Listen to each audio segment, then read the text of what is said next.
飛車角銀銀桂の攻めですね。非常に何ですかね、破壊力あるというかね、攻撃的な。皆さんこんにちは。日本将棋連盟棋士七段の村中修司です。今回はですね、将棋用語で指しましたタイミングの解説編をお届けいたします。今回は五間中飛車をね、相手に戦いました。ぜひぜひ最後までごゆっくりお楽しみください。はい、ではですね、早速対局の方を振り返っていきたいと思います。本局、私が先手番ですね、7六歩と突きまして、3四歩、2六歩、5四歩、2五歩と突きまして5二飛車。そうですね、ここまでの手順、ここでね、五間中飛車と呼ばれる、形ですね、後手の方がですね。このね、角道を止めないで中飛車にするっていうのはね、大きな、五間中飛車、普通のね、中飛車と違って五間中飛車の大きな特徴ですね。ここでね、2四歩とね、いけそうで行きたくなるんですけれどもね、2四歩と突きますとね、同歩、同飛車に、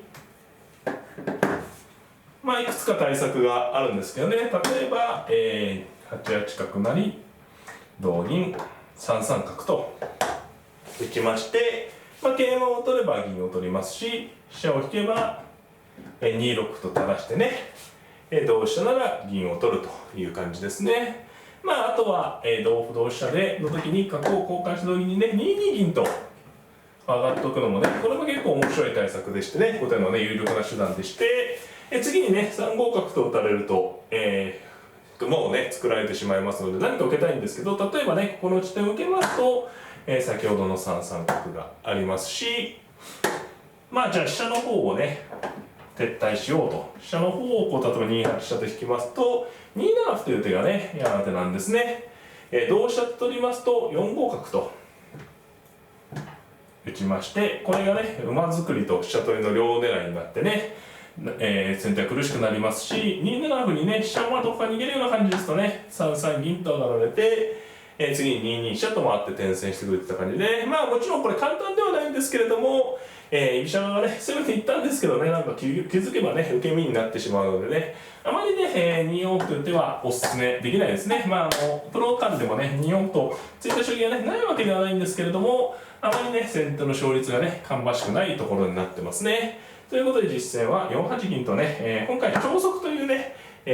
超速3七銀、超速4六銀とかね、超速と呼ばれる銀の繰り出しですね、の対策に、私は選びました。で、5五歩に、6八玉。これもね、2四歩といきますと、同歩同飛車に5六という反撃がありましてね、歩成をね、飛車を成っても歩成れちゃうんでね、同歩だと、やはり角を交換して、同銀でね、この辺り有段者の方ですとね、有段者の方や上級者の方ではご存知な定石かと思うんですけどね、これで桂馬を取っても銀を取られて、先手はやや苦しいとね、されております。ですのでね、なかなか2四歩いけそうでね、いけない。この辺りね、五間中飛車という作戦がね、非常にうまくできているなという感じですね。ですので、2四歩ね、突いてうまくいけば一番いいんですけどね、実際は6八玉と上がる形ですね。で、3三角に、そしてここからですね、3六と、王様をね、寄って囲っていくのが、普通の指し方でね、それも一局なんですけれども、3六というのがね、超速と呼ばれるね、五間中飛車対策の第一歩でして、実際ね、4二銀と上がったんですけど、3七銀とね、王様をね、1個上がっただけでどんどん銀が出てくるんですね。だから超速ね、もう超スピードね、超速度の略ですかね、超速ということでね、上がっていきます。で、3七銀に対してね、後手は5三銀と上がるんですが、4六銀と上がりまして。でね、もうスキルさえあればね、もう4五銀や3五歩といくんですけどね、後手は4四銀。本当はね、5四銀とかあってもね、まっすぐ銀が上がりたい。この方がね、形としてはいいんですけれども、この場合は3五歩と。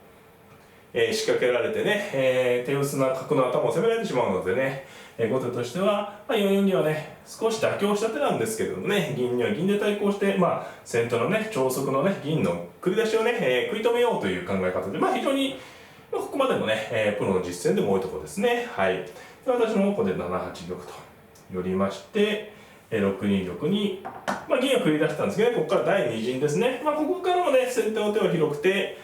金上がってね、歩をついて金上がって、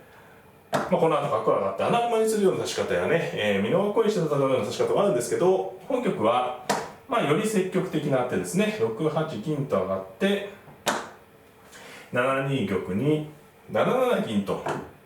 この銀でね、まず、右の銀で5筋にプレッシャー、角の頭にプレッシャーをかけておいて、今度は左の銀を繰り出してね、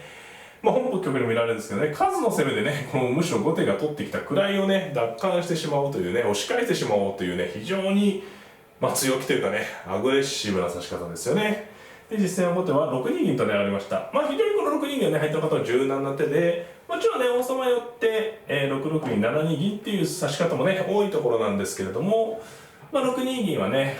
先手が数で押してきそうなところなんで、早めにね、中央に備えるという意図があったかなと思うんですけどね。ただ、6六銀と繰り出しましてね、そうですね、結構この6六銀の出足が早いんですよね。後手の方、ここで5三銀って上がってね、銀が上がる手が間に合えばいいんですけど、この瞬間に上がった瞬間に数が足りなくなりますのでね、5五銀と。これ取れてしまえばね、無条件で取れちゃえば先手が優勢になりますね。ということで、後手はね、ここで、6四歩とね、突いたんですね。これは先手がもし、5八金と上がって6三銀に、例えば6八金直とね、上上がるとかね、こうゆっくり指してくれればね、5四銀とね、この飛車をかぶらないでと、飛車先を止められるルートで銀を5四に持っていければ、この数をね、補強できて、場合によっては6五歩でね、追うことができるというね、プランなんですけれどもね。ただし、この瞬間にね、銀が、応援がね、行くのにあと2手かかりますので、私はね、動いていきます。2四歩と。ついてね、同角なら5五銀とね、角の利きがね、1個にそれれば5五銀と取れますと。で、実際は同歩と取ったんですけれども、そこで3七桂とね、飛びまして、飛車角銀銀桂の攻めですね。非常に、なんですかね、破壊力あるというかね、攻撃的なところですね。これね、後手も例えば5六歩とかついてね、飛車をさばいてくる予定もあるんですけど、5五歩と打ってね、上に蓋して飛車がやはり苦しいですかね。ちょっと暴れようにもね、この後金で取られてしまったらひどいですし、仮に3五歩というのは、これ手筋なんですけど、2六飛車のような手で受けてね、この時に、1五角のような手をね、2四歩同歩で形しているんでね、捨て身でさばきに行く手もあったと思うんですけど、ちょっとね、手にしにきれないかもしれないですね、後手がね。はい。ということで、実戦は、ここで、3七桂に対してね、6三銀と上がったんですけど、ちょっとこれ危険でしたがね、次5四銀とね、上がれれば4五桂と5五の地点をね、固めて、いっぺんに受け入れるんで、非常に価値は高いなんですけど、この一歩前のこの形なんでね、ここで先手の番だったのが大きかったですね。ここはね、実戦でも迷いましたね。ここは4五桂と実戦は、桂馬で飛んでいったんですけど、4五銀もね、非常に有力ですね。これね、4五銀と出て、次には3四銀とか4四銀とかどっちもあるんですけどね。同銀なら、同桂と取って角取りで、角がね、5一、こっち側以外だとね、飛車走ってね、先手好調ですし、5一に引きますとね、やはり5五銀といった感じで出てって、この4五の桂がね、歩で取られるような感じになると困りますけど、例えば4四歩とついてね、同銀なら飛車なるみたいな手筋もあるんですけど、これは5三銀とかかぶせてね、なかなか桂馬ただで取られる格好にならないんで、難しかったですね。5五、4五銀もあって、いずれにしろ、先手のペースですね。ちょっと6三銀という手が、危険でしたがね。変わる手では先ほど言った5六で動くか、で3二金と上がって受けるかね。5一飛車と引いて少し当たりを緩和しておくとかね。何か備えておいた方が良かったかもしれないですね。6三銀だったんで、実際ね、4五桂でいったんですけど、これも結構きつい手でね。同銀は同銀でいいですし、角を2二引けばね、2四飛車と走ってね、攻めが続きますね。一度上げますと、角をこっち行けば飛車を走って、飛車慣れればいいですしね。3二金なら、いろいろあるんですけど、例えば2三歩と、ちょっとこの場合は重く打ってしまってね、3一角に5五銀と出てもね、どうですかね、飛車角銀桂がね、フルに動いてますから、これもちょっとね、4一銀の傷もありますし、後手が持たない格好ですね。実戦は、5一にね、引いたんですね、5一角。で、これですとね、2四飛車はないんですが、5五銀とね、出ましてね、これはね、うまくいきましたね。私の方の作戦がね、超速と呼ばれる銀の繰り出しから5筋の位を奪還するまでね、作戦成功といったところですね。はい。で、同銀と取ったんですが、同銀と取ってね、もちろん、作戦は成功なんですけどね、ここからもちろんどうやって勝つかまではね、まだ道のりが長いですね。ここで間でね、2三銀と打ったんですけど、ちょっと受け身になりすぎたかもしれないですね、これもね。3三桂とかも、なんていうんですかね、結構、先手の攻めが止まらない状況なんですよね。飛車角銀桂に持ち物銀があるので、受けにね、徹底的に受けるというよりは、さばき合いですよね。3三桂っていうのは、例えば2四飛車とね、言うと走られちゃうんですけど、2四飛車には4五桂と取って、2一飛車成に、例えば5七桂成とかね。これ一例ですけどね。こうなればね、振り飛車側も、居飛車はね、そんなにやはり銀が出てっちゃってるんで、硬くはないんでね、この展開なら、十分振り飛車も戦えると。4五桂に対してはね、私の方も4六歩とじっとつくような感じになると思うんですよね。同桂成同角で使われるよりはね、歩を突いておいて、4五桂に同歩とね、角をこう下にね、使われないようにして、こう、押さえ込みを図ってね、これも振り飛車、振り飛車がね、悪いという感じじゃないです。振り飛車十分なんですけれども、ただね、この桂馬がやはり威張ってた桂馬とこう交換になりますから、こうやっといた方が、良かったかなという気がしますね。何か、ちょっとね、乱暴なようでも、もう受け切るという方針ではなくてね、攻め合いの方針ですよね。実際に2三銀とってね、受けるといえば硬いんですけど、今度は5三銀とね、中央の方を殺到されてね、ちょっと攻め合いがね、止まんなくなりましたね。はい。で、5三銀に1二飛車と回ったんですが、6四銀に上がると出ましてね。同銀ならね、同銀成で、いいですし、実際5四銀とかしてね、これで、かろうじてね、全てが受けれればいいんですけれどもね、次の手が通過でしたね。2二歩と。そうですね、これがぴったりでね、これはっきりね、先手優勢になりましたね。桂馬、今度はね、角が効いてるんで、かわせないんですよね。やむを得ず4五銀と、取ったんですけれども、2一歩成でね、この銀2枚がね、後手玉に非常に大きなプレッシャーを与えてますからね、実戦は、5二歩と、銀をね、追いに行ったんですけれども、2二ととね、